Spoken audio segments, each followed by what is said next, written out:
တချီလိုက်ကနေကားနဲ့သွားမယ်ဆိုရင်တနားကြီးကြော်လေးပဲသွားရပြီးတော့မှအရန်ကိုလှပပြီးတော့ตาရအေးချမ်းလာတဲ့မဲခေါင်မြစ်ကမြန်မာနိုင်ငံနဲ့ထိုင်းနိုင်ငံလောနိုင်ငံ၃နိုင်ငံစုံတဲ့နေရာပေါ့နော်ဒါပေမဲ့ဒီနေရာလေးခါကျတော့လောနိုင်ငံနဲ့ပို့ပြီးတော့နီးစပ်ပါတယ်ဒီဖက်တစ်ချမ်းကမြန်မာနိုင်ငံဟိုဖက်တစ်ချမ်းကလောနိုင်ငံပေါ့နော်တချီလိတ်မှာလေအခုတလောရာသီဥတုကပူလို့ရှိရင်40ဒီဂရီစင်တီဂရိတ်ကျော်နေတော့လေဒီနေရာလေးကိုရောက်လာတော့တကယ်ကိုစိတ်အေးချမ်းသာတယ်ဒီနေ့ကတော့ဒီနေရာလေးကိုစောစောလေးရောက်နေတာမို့လို့စားချင်တာလေးတွေကိုမောင်လေးတို့မိသားစုကကြိုတင်မှာထားပေးတယ်စောနေတာမို့လို့မစားသေးပေမဲ့လည်းမစားလဲစားပေါ့နော်မိသားစုအားလုံးကလေစားဖို့တဲ့ရေကစားချင်တာကပိုးနေတာ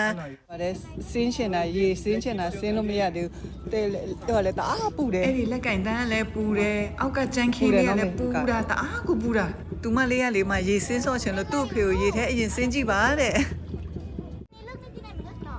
ลึกနာနဲ့ဒီနေ့ลึกနာနဲ့မတူအဖေကိုရေကူးခိုင်းနေတာရေနဲ့တဲ့အပေါ်တော့ကူးဖို့မလွယ်ဘူးနော်ရေရမ်းတန်တယ်အေးပပကလေးလိုက်လေကလျော်ကအနေဆော့ချင်မိတဲ့လောလာခွက်ပိုင်ခွက်ချစ်စင်းတော့ရေအေးတယ်နော်လို့อยู่ตั้งไหนแล้วอยู่ตั้งไหนแล้วอยู่ไปกะดิลึกโอ้กันရေကလေတကယ်ကိုအေးစိတ်နေတာပဲရေဆော့လို့အရန်ကောင်းတယ်ဟိုအတွင်းအနက်ထဲတော့မတွားရဘူးပေါ့နော်ရေစီးကလည်းအရန်တန်တယ်လေအခုမှတော့လာဖွင့်ပေးတာတဲ့ဒီနေရာနေစင်းရပိုးလွယ်တာပေါ့นี่เรือก็มาแล้วเรือใหญ่ก็มาแล้วဘယ်နိုင်ငံလဲမသိဘူးအလံနဲ့ကောင်းမြင်ရဝေးလို့ลงไหวไหมเนี่ยဒီနေရာလေးမှာရေစီးရတန်ပေမဲ့လည်းရေကစားရတာပျော်တယ်ဒါပေမဲ့အတွင်းအနက်ထဲကိုမတွားရင်တော့ဘေးကင်းတာပေါ့နော်